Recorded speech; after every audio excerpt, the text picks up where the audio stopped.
So, welcome everyone. I'm Alexander Mihalchan, and today we have one of the industry leaders, Praveen Goud, founder and CEO of FindErnest. Welcome, Praveen. How are you doing today? I'm doing great. Thanks for asking, and I wish you all the viewers a very good day.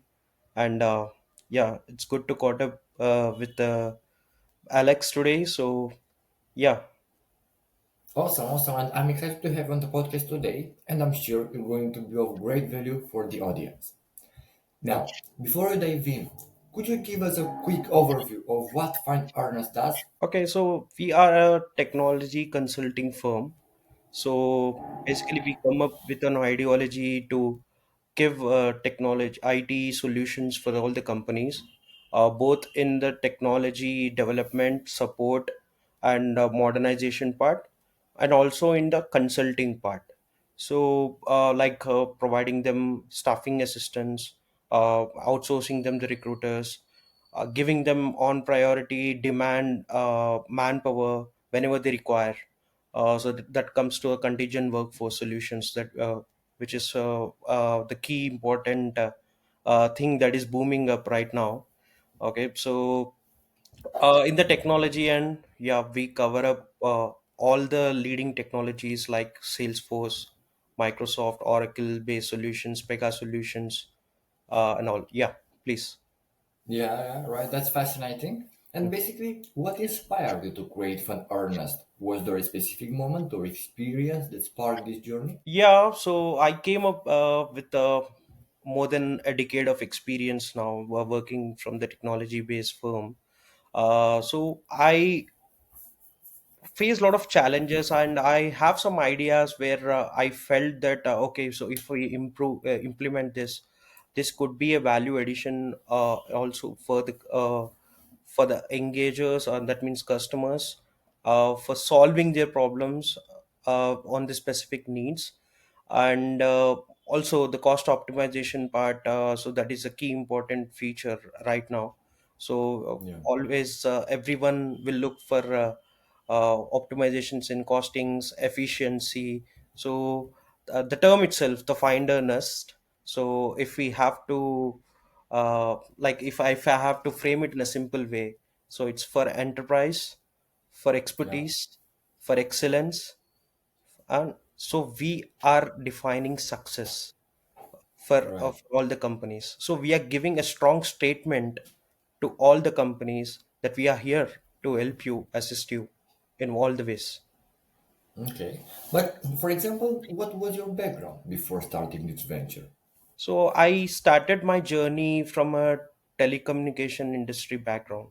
So I was working with the leading tire companies, Australian based, Netherlands based. So, and I worked with multiple MNCs and startups, well, small and medium scale enterprises, as an operational manager from this and sales and business development manager, and operations director, and growing and scaling the product based markets across multiple regions, EMEA, APJ, AMER, whatever the market is. So step by step, everything, whatever the decision I made, it made me to learn and explore more in the industrial perspective areas. So from starting from the telecommunication background to an e-commerce, from working in Dell and all. So for the client Facebook, I was working for them, and leading a team for more than 250 members, and yeah, so I created unique benchmarks, and achieved some good contributions, and delivered some unique metrics to the company as in the form of KPIs, and achieved uh, unpredictable OKRs and delivered it successfully in the timeline, and which has made me to stand up unique, and also it helped me to grow and evolve in this technology era. Right, right, right. And for example, could you share, like, looking back, what would you wish you'd done differently in those early days? So I'll tell you. Okay, so if you're specifically asking about a product-based company, okay, so I used to work with a product-based company before. So their the services what they used to deliver as the unique selling points for the products. So it was not actually meeting to the customer expectations. So Mhm. we did the market research, and we done some pivot activities in and gathered some unique challenges from the customer's perspective, and found out some solutions implemented to build the product over there, and successfully built and scaled it up in more than 8 countries, and created a seven size recurring revenue figure, and within just one year. So all Yeah. this was possible in just one year, and that is what is making which has made me feel much more different, because I haven't done it anywhere before. I learned it, and I've tried to implement it. Well, startup is one place I think we can explore more, we can challenge ourselves, and we can build some new innovative skills and develop our interpersonal skills too. Okay, Yeah. interesting. And I have a curiosity by that. So, Yeah. for example, how are you addressing the 3 6 month candidate evaluation challenge? Okay, so valuation, I'll tell you. So currently, so there is a good survey report in the current market. Uh, Time to hire is being a biggest challenge for the employers, and when we are trying to address this, and there is also an additional cost timing factor that is being hidden in the recruitment timeline. So if I have to be specific, so if I'm hiring an employee, it takes around 90 days for them, and to reach their fullest potential, and to be adaptive to the environment, and getting like the proper knowledge on the specific technology, and like how they are working on, and what is their development process that is going to be evolved with. So every person, it's every for every company, the Gartner has recently published a report. So it on an average, it is taking 180 days, 180 to 260 days, to become and to meet the fullest potential of an employee, even though if it is a skill expert, or if he is a fresher. So for Yeah, both of them, it's becoming a common and adequate challenge. And right. this is an area where, even though if we are having all the technology like feasible options, even AI, even though we have an AI couldn't able to address the common challenge, because without a human touch, even AI can't do anything, because Right. AI also need a human, and we also, a human also need an AI to get the things done quickly and fastly. Right. So basically, the intersection. So it's like 80% AI and 20% HI, human intelligence, and basically both combines is the key of success. Okay, so my perspective is 60% right now. So the technology is depending on AI. 40% is still on the skilled workers. So Hmm. I don't think any AI technology will replace human, but it will help Yeah. human to make and build more and more new products, and new technological evolution will be possible in place in the future. Yeah, of course, it's complementary to the humans. Yeah. And also, could you explain how you're reducing operational cost by 65% for the clients? Okay, so there are many factors. If I have to cut it down through a layers, so we are cutting down all the waste time, so which is being accumulated over there. So let's suppose implementing a contingent workforce management solutions to a recruitment process outsourcing offering. Okay, so this both is being so efficient right now. We are actually optimizing 60% of the company costings for hiring a individual employee. Hmm. Either it may be a contract or it may be a permanent. Yeah. So, and majorly, most of the people ask us questions about the diversity, equality, whether it meets the DEI parameters or not. So, yeah, from the 2025 or and the end of 2024 itself, so diversity has been implemented, and companies, lot of companies have actually made and see some performance and financial improvement too, when they Right. are implementing this DEI initiatives, even through in the contingent workforce mechanism. Like around 35% was the improvement percentage in their financials. So that much of costings is being saved. Right. Right. Yeah. Yeah. And for example, what role does technology play in your contingent workflow solution? Okay, so it depends on the requirement of the client. So basically, technology is so vast, I can't address to a specific point. But if I have to give you an example, wherever there is a demand, whatever we will try to identify what is their exact need. So by to their need, so we are aligning the right workforce to them, and we say when we say right, so we know we are understanding what exactly the client is actually looking at, and we are giving them a 30 days of manpower assistance whether he can meet up to the client criteria or not. So Yeah. when he is being capable and able to deliver and meet to the expectation of the client, so then only we are trying to engage further to the next procedures.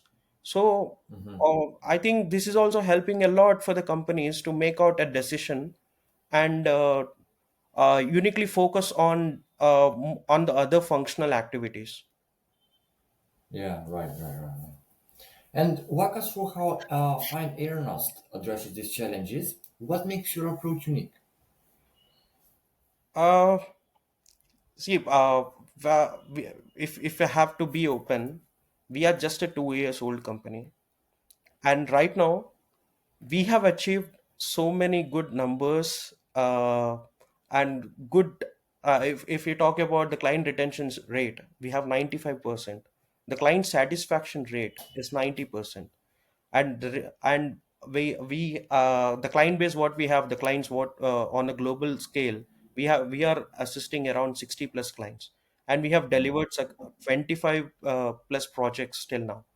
Okay, so we are creating a unique benchmark, and we are also challenging the environment, like the other competitors. We don't want to replace anyone, but we whatever we do, we want to do it with a complete passion, and we don't want anyone to be left with an unsatisfied experience.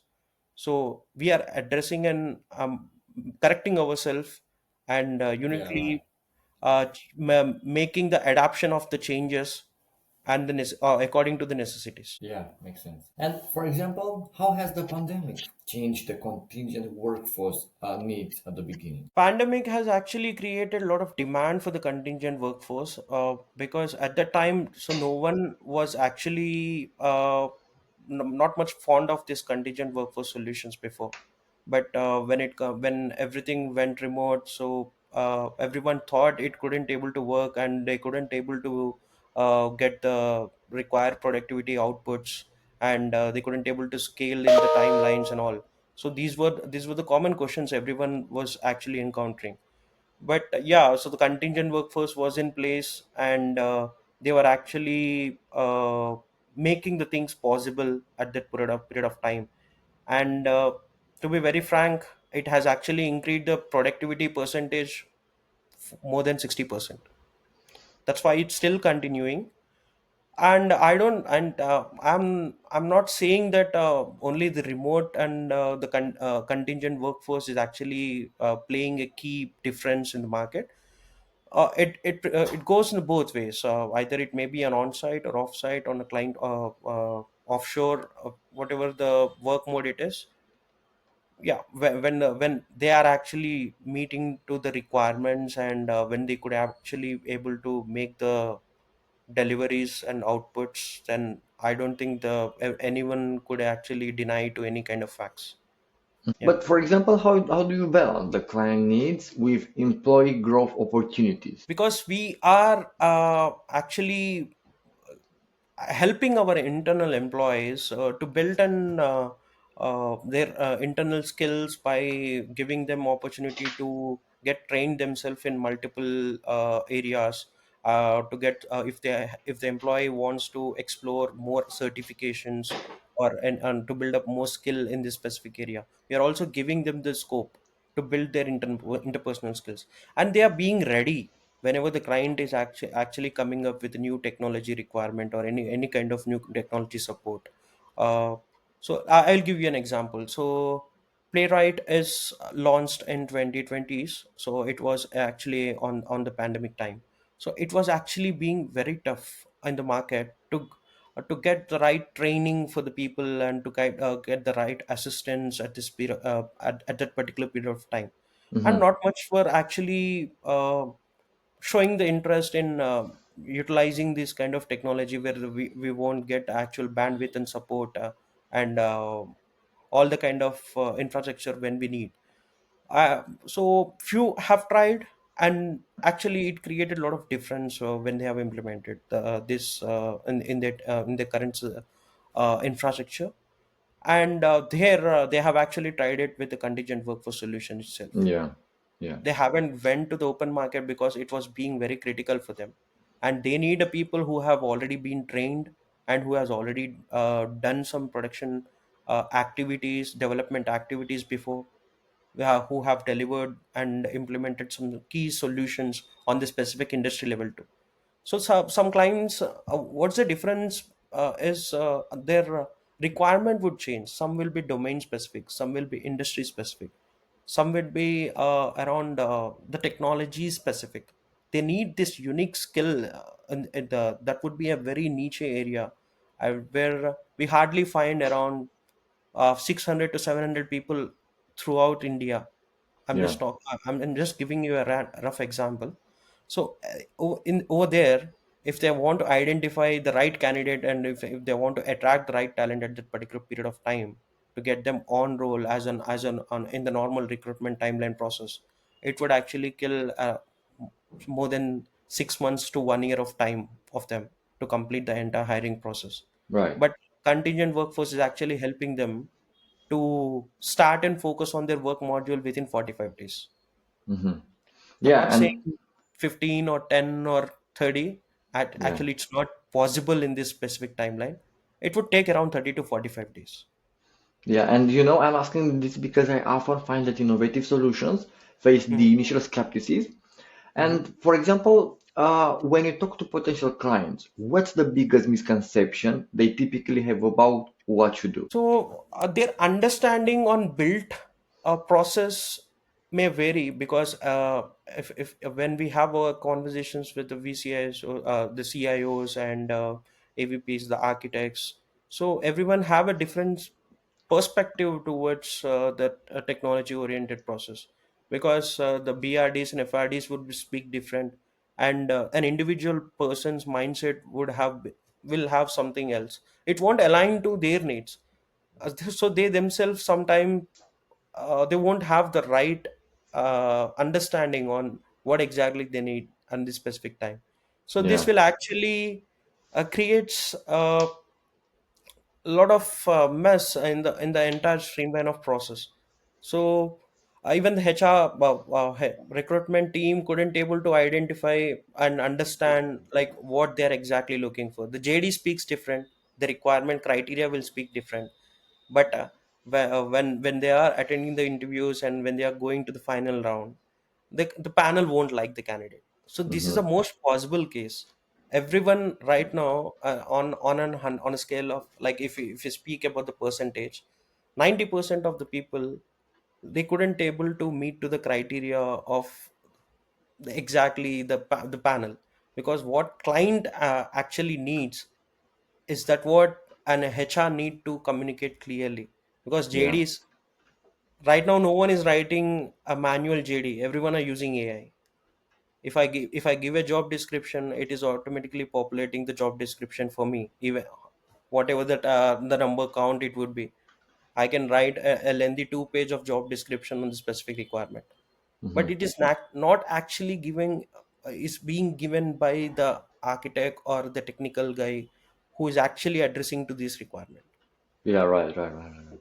Okay, so when we get to know, or the HR team or recruitment team get to know what exactly the client needs, then only we can able to possibly match the solutions. So when there will be a casting call to understand what's the client actually seeking for, so we obviously give some kind of suggestions, and this conversation will go around three to on or for 3 to 4 calls. So we will try to understand and analyze with the current other solution architects and the members. We will try to address it with like what the specific needs are, what is the current infrastructure, and what is the bandwidth they have, and what is the timeline that we can able to deliver. So we will go out with all the potential possibilities that that we can offer it to them. So Hmm. we will also give some options, not only on the technology perspective, in all the areas we will cover up 360. Hmm. So Yeah, yeah, yeah. okay, so all the better possibility matches that can be implemented, or if they are going with React, then we'll say if you are using React, so your entire process is getting towards it's being lengthened for 60, yeah, 6 months to 1 year. So why don't you go with some other Python technology? So it is actually killing up your costings for 30%, and it's being so productive, and it can be deployed within 3 months. So if we make them understand that it is most cost favorable, and also being successfully able to meet to their timelines, I think sometimes it would help, but sometimes they won't. Some people, they will be so choosy, and I know like everyone has their individual opinion, and how the Right, project want right, to be, right, right, right, right. the services they want going to be delivered. But yeah, it was just an example. Yeah. And now looking at the broader industry, what key trends are you seeing emerge? Looking at the broader industry, what key trends are you seeing emerge right now? It's very tricky. If we have to comment, so the individual perspectives may differ, or and, the technology perspective will differ. So if I'm a big fan of a robotic automation, then I would definitely say the robotic automation would be a key advancing technology in the current in the future trends. And Yeah, so it's a very tricky question to if I have to say, AI is definitely going to boom. yeah, The technology is going to advance too, and possibly there would be a more innovative products that would be coming down in the pipeline, far more advanced than Gemini on OpenAI. right, right, right, right. Yeah, and it sounds like you're ahead of the curve in many ways, which makes me curious about your growth plans. So, how are you looking to expand for the next year? So possibly I'm focusing more on creating more employment opportunities in the cross-border countries. Yep. So I began my journey from India. So Yeah, and so my focus is on creating more opportunities in India first, and down the line, I am the same goes with European countries, and so we are also planning to open a headquarter in UAE. So which is a very emerging technology market right now. So which is being advanced with AI and innovation. So yeah, that things are going pretty well, and we are already planned, and I think we can. I want to see it in a good position, so that for as a simple statement, yeah. yeah, exactly, exactly. But for example, if I go like in more detailed way, if I gave you right now an extra $1 million for growth, where Mhm. would you allocate it? Oh, okay. So allocation of funds is something which is for me. Okay, so if I have to take a call out, employment opportunities is one. Second, creating an internal. We have a lot of things that is in our pipeline, and we have already some MVPs and the product ideas that has been designed, which is in our framework. Okay, so that is going to be deployed in the next 5 years. So we can cut it down and get the things active within just 1 or 2 years of span. So that is Hmm. one thing. And second thing is, mm, I think these are the two important areas where I have to focus on, rather than so all else will be set up in place when these two are in place. Okay, okay, see. And before we wrap up, I'm curious about what's on the horizon. So, when you look at Find Earnest's journey over the next few years, what Hmm. possibilities excite you the most? Possibilities are, we don't have any cap. Okay, so the team was also being so aggressive, and and they are making some wonderful contributions in the entire journey of FindErnest, what we have achieved till now. And I hope this kind of similar the same support will be provided in the next couple of years. And yeah, I want to make this company uh, to offer around more than 1,000 to 1,500 employees on board throughout all the countries, and give more employment opportunities, focus on more product based projects in Hind. So that is where we can also evolve, and we can get some uh, kick-ass s- confidence in delivering the outputs, because always we would like to challenge ourselves when we are trying to Hmm. do something new. It also creates a kind of environment for us. Okay, so that this has come up, and we want to achieve it, and we will make some self-made targets to for us to make the things possible, and we will learn, unlearn, relearn in all the ways. Yeah, right, right, right, right.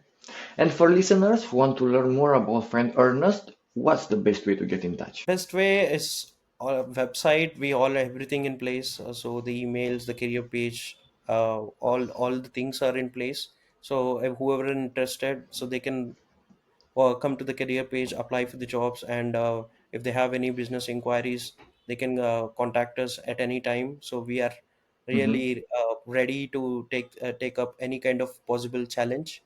Uh, so and I'm happy to assist you in all the better ways. Perfect, perfect, perfect, perfect.